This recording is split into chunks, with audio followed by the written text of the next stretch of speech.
അപ്പോൾ നമ്മൾ Marco movie കാണാൻ വേണ്ടി പോവാണ്. 1 മണിക്കാണ് ഷോ. നമ്മളിതേ 12:30 ആയിട്ടും ബസ് സ്റ്റോപ്പിൽ ഇരിക്കുന്നുള്ളൂ. പിന്നെ കുറച്ച് ദിവസം ഈ പടം കാണാൻ വേണ്ടി പോയിട്ട് ഞാൻ ഇപ്പോഴാണ് വീഡിയോ എഡിറ്റ് ചെയ്യുന്നത്. അങ്ങനെ നേരെ നമ്മൾ ഓട്ടോ പിടിച്ച് ബസ് കയറി. നമ്മുടെ നല്ല ടൈം ആയതുകൊണ്ട് ബസ് എടുക്കാൻ വേണ്ടി നല്ല ലേറ്റായി. അങ്ങനെ എങ്ങനെയൊക്കെ നമ്മൾ ഓടിപ്പിടിച്ചതേ നമ്മൾ ബസ് സ്റ്റോപ്പിൽ എത്തിയിട്ടുണ്ട്. ഇവിടെ ഇറങ്ങി കഴിഞ്ഞ് കുറച്ച് നടക്കാനുള്ളതേ ഉള്ളൂ തിയേറ്ററിലേക്ക്.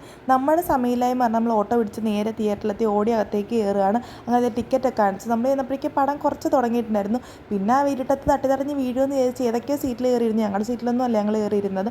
പക്ഷെ പടം പറയാനാണെങ്കിൽ മസ്റ്റ് വാച്ചാണ്. അതും തിയേറ്റർ എക്സ്പീരിയൻസ്. ഫോണിൽ കണ്ടു കഴിഞ്ഞാൽ ഇത്രയും ഗുമ്മ കിട്ടുമെന്ന് എനിക്ക് തോന്നുന്നില്ല. അടിപൊളിയായിട്ട് ഇഷ്ടപ്പെട്ടു.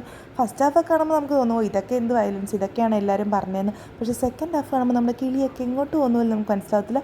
കിഡിലും പടം എനിക്ക് എന്തായാലും നന്നായിട്ട് ഇഷ്ടപ്പെട്ടു. ഇപ്പോൾ വയലൻസോടൊക്കെ നന്നായിട്ട് ഇഷ്ടപ്പെടുന്നുണ്ട്. അങ്ങനത്തെ പടമൊക്കെ ഇടുന്നുണ്ട്. നമ്മൾ കിളിവാറി ഇറങ്ങി നിൽക്കുകയാണ്. ഇനി നമുക്ക് എന്താണ് നെക്സ്റ്റ്, ഇത്ര നമ്മൾ കിളിവാറി ഇരിക്കുമ്പോൾ എന്തെങ്കിലും നന്നായിട്ട് അകത്തേക്ക് പോകണമല്ലോ. അങ്ങനെ നമ്മൾ ഫുഡൊക്കെ കഴിച്ചു. പിന്നെ നമ്മൾ ഫേവറേറ്റ് ഡ്രിങ്ക് മേടിച്ചിട്ട് നമ്മൾ നേരെ ഹോസ്റ്റലിലേക്ക് പോയി. അപ്പോൾ ടാറ്റാ.